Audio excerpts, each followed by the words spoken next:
I want you to imagine something for me. Imagine standing behind a door in a house you grew up in. A house where you learned to walk, where you skinned your knees, where you blew out birthday candles and believed in wishes. Now imagine hearing your mother say, in a voice so calm it could lull a child to sleep, that your absence makes everything easier, that you have always been the problem, not shouting it, not spitting it, saying it the way someone comments on the weather clearing up. That's what I heard. And the thing that broke me wasn't the cruelty of it. It was how relieved she sounded, like I was a storm that had finally passed. My name is Vanna Crest.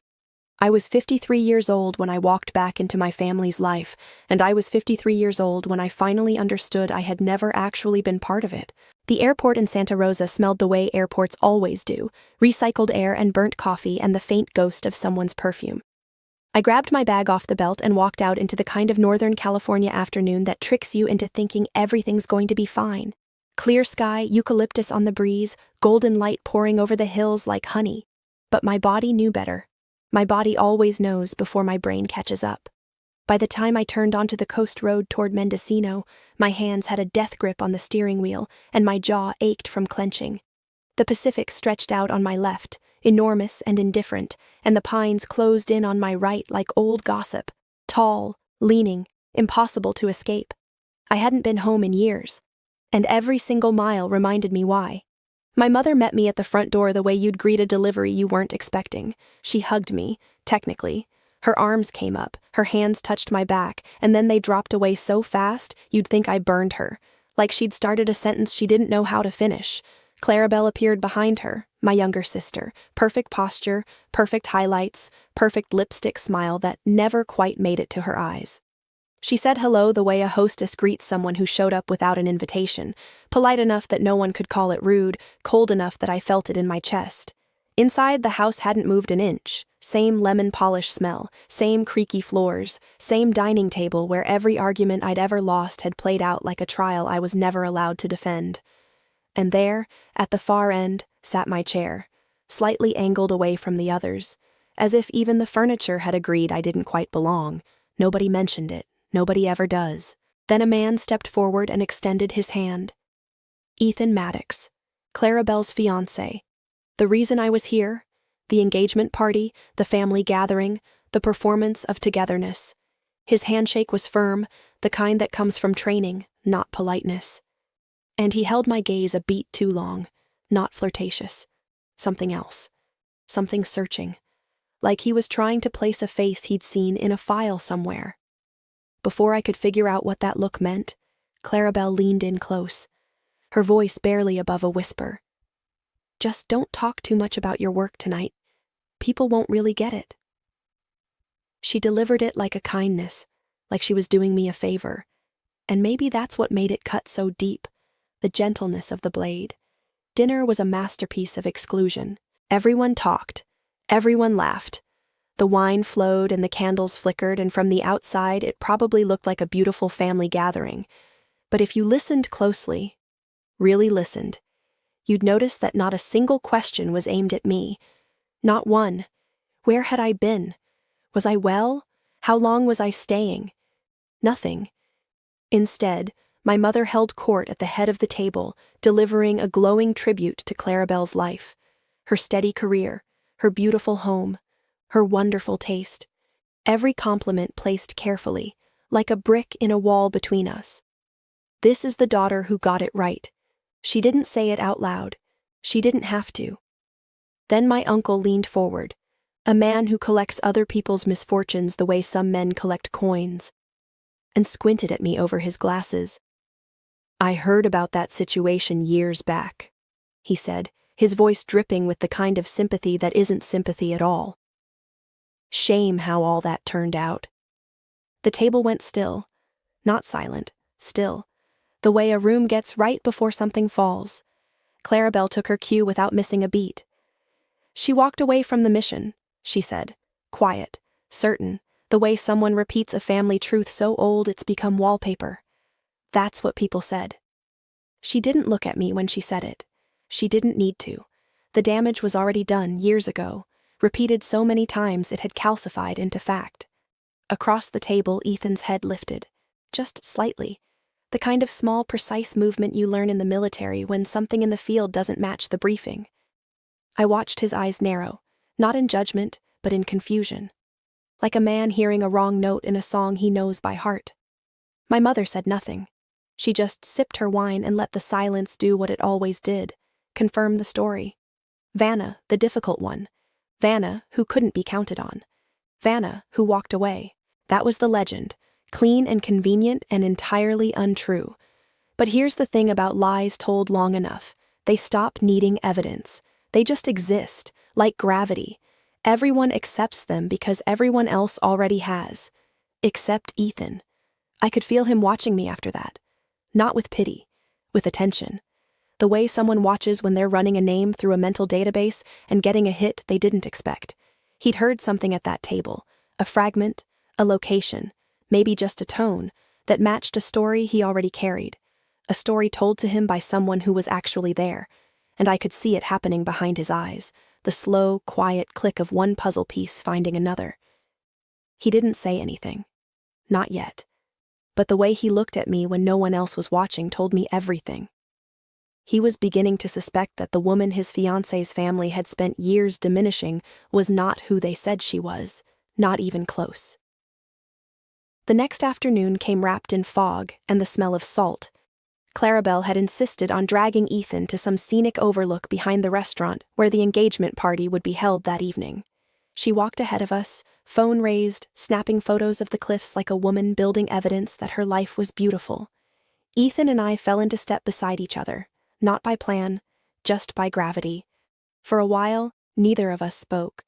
The wind came off the Pacific in sharp, cold gusts that tasted like iron and memory. I kept my eyes on the trail. He kept his on me, not obviously, but I've spent decades reading people in places where misreading someone gets you killed. I knew he was circling something. Finally, he asked it. Casual. Almost too casual. The way a trained man asks a loaded question when he already suspects the answer. Did you ever work in Jordan? Around 2010? I didn't flinch. Didn't slow down. I've worked a lot of places, I said. Hard to remember every assignment. True enough. Also a dodge, and he knew it. I could feel him cataloging my response, filing it next to whatever was already turning in his head. His gaze drifted down to my wrist. There's a scar there, thin and white, curving along the bone like a crescent moon. Most people don't notice it. The ones who do usually assume it's from something ordinary. A kitchen accident, a childhood fall. Ethan wasn't most people. He looked at that scar the way a mechanic looks at a specific kind of engine damage. He recognized the cause, rope burn, the deep kind. The kind you earn hauling cable through collapsed concrete while dust fills your lungs and someone somewhere is screaming for help you're not sure you can give. He didn't ask about it, but his jaw tightened and I knew he'd added another piece to whatever picture he was building. Before either of us could say more, Aunt Alice caught up to us, one hand pressed against her lower back, breathing hard from the trail. She was the kind of woman who said exactly what she thought and had lived long enough to stop apologizing for it. Your folks never should have kept quiet about that commendation, she muttered, not even looking at me like she was talking to the wind. Acting like praising you would somehow take something away from your sister. I never understood that. The world tilted. Clarabelle spun around so fast her hair whipped across her face. The color drained from her cheeks like someone had pulled a plug. She hadn't expected that word, commendation, to surface here. Not on this trail, not in front of this man. Ethan stopped walking, completely, planted his feet on that dirt path like he'd just received new orders. He stared at me. Not through me, not past me, at me. And his face did something I've only seen a handful of times in my life. It rearranged. Like a man who's been reading a book with missing chapters and someone just handed him the pages. No accusation, no dramatic question, just a slow, dawning recognition that settled over him like weather. And in that moment, standing on a cliff in Mendocino with the ocean roaring below and my sister frozen behind me and an old aunt who'd accidentally lit a fuse, I understood that the truth my family had worked so hard to bury was already clawing its way to the surface, and nothing was going to stop it. The engagement party started the way these things always do. Champagne and jazz and people dressed a half step above comfortable, all of them performing ease. The restaurant had floor-to-ceiling windows overlooking the coast, and the sunset poured in like it had been hired for the occasion. I walked into the cocktail area and immediately felt the temperature change. Not in the room, in the way people looked at me. Behind me, a cluster of Clarabelle's friends spoke just loud enough to make sure I'd hear. That's the trick, isn't it? They never say it to you. They say it near you, close enough to wound, far enough to deny. Women over 50 still drifting around, no family, no stability. Hard to believe someone like that is related to Clarabelle. One of them raised her voice a notch, testing the line. I heard she walked off a major mission once. Just left. Unbelievable. Clarabelle drifted into their circle like she belonged there. Because she did. She didn't correct them, didn't flinch, just offered that same polished smile and let their words hang in the air like decorations. Then my mother appeared. And for one stupid, desperate heartbeat, I thought, maybe this time. Maybe she'll say something. Maybe she'll step between me and the tide and do what mothers are supposed to do. Instead, she placed her hand on Clarabelle's arm. Tender, proud, and said loud enough for me to hear, "She's lucky, found someone reliable, a real future." She said it standing 3 feet from me, looking right through me, like I was glass. A man nearby lifted his drink. Women like her? Who'd put up with that? Running around the world, never settling down, never taking responsibility? And that's when something old and heavy settled into my chest. The version of me I'd spent years outgrowing came flooding back, the girl who absorbed every judgment, who shrank to fit the space they allowed her, who believed that maybe, just maybe, they were right about her. I was one breath away from disappearing into the crowd when I heard it. A soft, deliberate click, the sound of a glass being set down with intention. Ethan. He stepped into the circle that had formed around me. Not fast, not aggressive, with the kind of calm, measured precision that clears a room without raising a single voice. He looked directly at the man who'd made the comment about the mission. And he asked, quiet, but with an edge that could cut wire, "What exactly do you know about that mission?" The man swallowed. You could hear it. "I heard it from her family." 4 words, and every single one of them pointed back like an arrow to the people who were supposed to love me most. Later that evening, near the tall windows where the last of the light was fading, a retired serviceman started telling a story to a small group. He didn't know I was listening. Or maybe he did. "There was a woman who coordinated Meridian," he said. "Tough as anything, saved lives. Dozens of people came home because of her." Ethan moved into the circle like he'd been summoned. "Where'd you hear that?" "From an old SEAL," the man replied. "Anyone who was there knows exactly who she was." Then Ethan said a name. Colonel Harker, and the air in that corner of the room changed. That name doesn't get thrown around. It doesn't come up at dinner parties. It belongs to a world most people will never see and couldn't stomach if they did. The veteran nodded slowly. He praised her more than anyone I've ever heard him talk about. Clarabelle materialized out of nowhere, cutting in fast. She only coordinated things. People exaggerate. And for the first time all night, Ethan looked at the woman he was supposed to marry with something other than affection. The warmth left his eyes like a door closing. A guest murmured from somewhere behind me, "If she was that important, why didn't her family ever say so?" Nobody answered, because there was no good answer, only the real one, and that one would cost them everything. Ethan turned to me, steady, direct. "Did you work with Harker?" The entire room leaned in without moving. I didn't speak. I just met his eyes, the way you do when you've been silent so long that words feel too small for what you're carrying, and gave a single nod. Barely visible. The kind of motion you could miss if you blinked. But Ethan didn't blink. And that tiny nod landed like a detonation. What happened next is something I will carry for the rest of my life. His posture changed. Not casually, not loosely, but with the sharp, trained discipline of a man who has stood at attention 1,000 times. His shoulders squared, his heels came together, and his right hand rose in a clean, perfect arc, and held. He saluted me. At my sister's engagement party, in front of every person who had spent the evening picking me apart. The music vanished. Every voice in that room died mid-syllable. Somewhere behind me, a champagne glass slipped from someone's fingers and exploded against the floor. A child whispered, "Dad, what's he doing?" And his father whispered back, "Showing respect. Real respect." When Ethan lowered his hand, his voice filled the silence like something holy. "If it weren't for her, half my team wouldn't be alive." He paused, let it land. Meridian wasn't a failure, it was a rescue mission, and He turned to face me fully, and his voice didn't waver. "She's the reason we came home." Nobody breathed, nobody moved, and I stood there, rooted to that polished floor, feeling something crack open inside me that had been locked shut for over a decade. Not pain, not even relief, recognition. The kind that comes when someone finally sees you, not as a rumor, not as a burden, not as someone's inconvenient sister, but as who you actually are. The silence after Ethan's salute didn't break. It expanded. It filled every corner of that restaurant like floodwater, rising up around ankles and knees until no one could pretend they weren't standing in it. And then he spoke again. Not louder. He didn't need volume. He had something far more dangerous, the truth, and the willingness to say it out loud in a room full of people who had been swallowing lies like communion wine. "She wasn't a bystander in Meridian," he said. "She was the lead coordinator." A few heads snapped up. Someone near the bar inhaled like they'd been slapped. "She stayed on site when everyone else evacuated.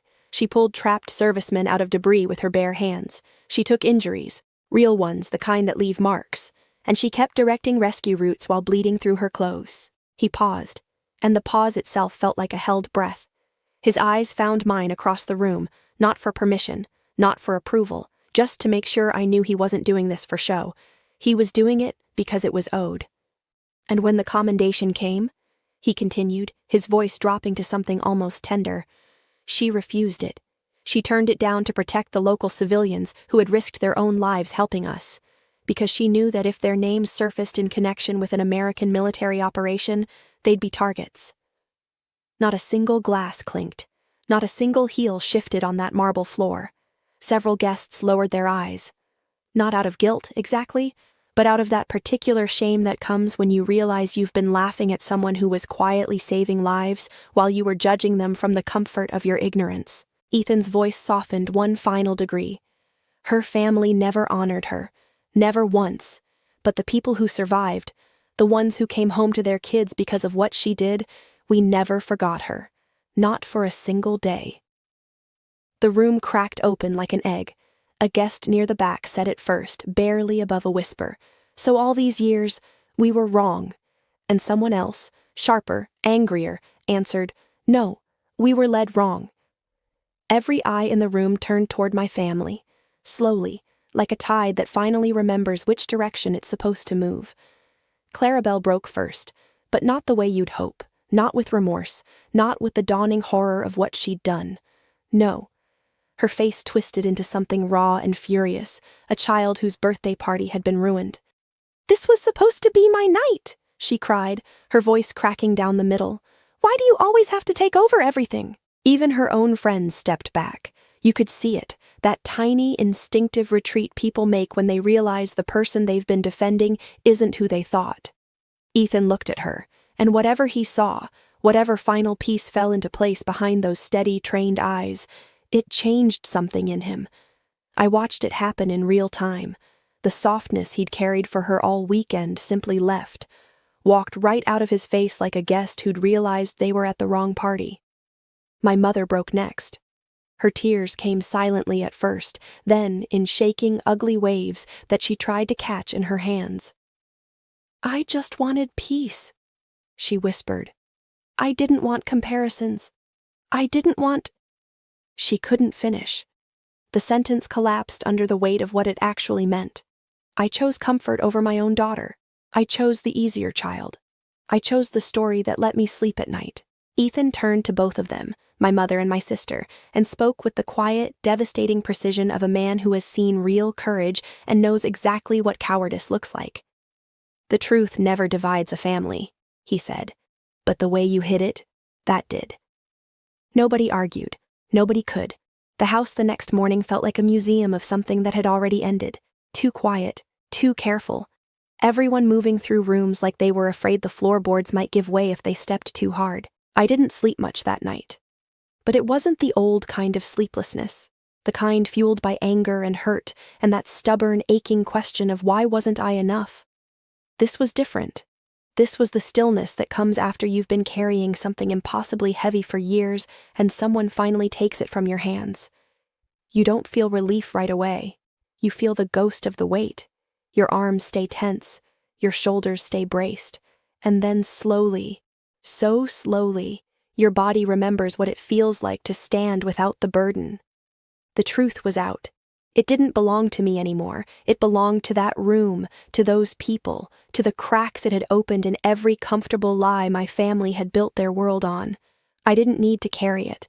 I didn't need to explain it. I didn't need to defend it. It just was. Before sunrise, I slipped out the back door and walked the old trail to the cliffs. The air was sharp enough to sting, that raw, early morning Pacific cold that reaches into your lungs and grabs hold of something primal, the kind of cold that doesn't let you hide from yourself. When I reached the edge, the ocean stretched out below me in every direction, dark blue bleeding into gold as the first light crept across the water. It looked like a beginning. Not the loud kind. Not the cinematic, swelling music kind. The quiet kind. The earned kind. The kind that comes after you've survived something you weren't sure you'd survive. I heard him before I saw him. Footsteps on the gravel behind me, steady and unhurried. Ethan stopped a few feet away. Close enough to matter, far enough to give me space. He understood distance, not just the physical kind, but the kind that lives between people who have seen things most others haven't. He didn't look like a Navy SEAL standing on that cliff. He didn't look like anyone's fiancé. He just looked like a man who had witnessed something he couldn't walk away from without saying one last thing. "We owe you our lives," he said. Softly, simply. No ceremony, no performance, just a man telling a woman the truth that her own family never had the courage to speak. And it settled into me like sunlight after a long, brutal winter. When we walked back to the house, everything felt smaller. The porch, the doorway, the people in it. Clarabelle stood behind the screen door, shoulders trembling. She looked at me for half a second, barely long enough to register, then looked away. I could see the words piled up behind her lips. Maybe an apology, maybe an excuse, maybe something in between that she hadn't figured out yet. But pride held her mouth shut, and I didn't pry it open. Some lessons aren't mine to teach. Some reckonings have to happen on their own time, in their own silence, when no one's watching. My mother stepped onto the porch. She kept her distance, a few feet that felt like a canyon. Her hands shook. Her eyes were swollen and searching, full of things she wanted to say but had never learned the language for. She opened her mouth, drew a breath, and nothing came out. The silence between us wasn't angry anymore. It was just tired, worn thin from decades of pretending, stretched so far it had lost its shape entirely. I gave her a small smile. Not warm, not cold, not forgiveness, and not punishment. Just release. The kind of expression that says, "I'm done fighting this. I'm done waiting for you to see me. I see myself now, and that's going to have to be enough."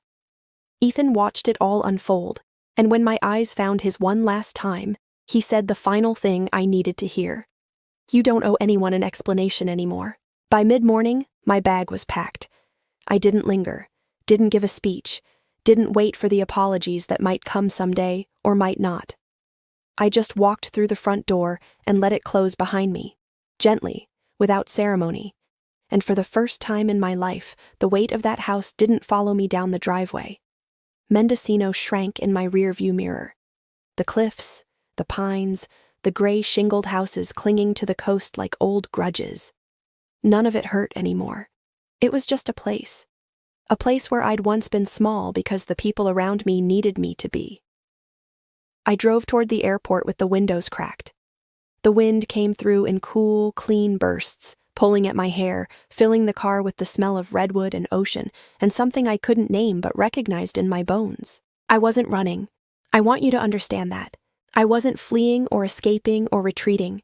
I was choosing myself, choosing a life where my worth isn't measured by someone else's comfort, choosing purpose over performance, choosing peace over permission. The highway stretched ahead of me, long and open, and for the first time in as long as I could remember, I didn't feel the pull of the past tugging at my shoulders, asking me to turn around, to try one more time, to be a little smaller, a little quieter, a little easier to ignore. That cord had finally snapped, and I was free. Not the kind of freedom people talk about in speeches, grand and loud and wrapped in a flag. The real kind. The kind that lives in your chest like a second heartbeat. The kind you earn by walking through fire and choosing not to let it define you. The kind that comes when you finally stop asking permission to heal.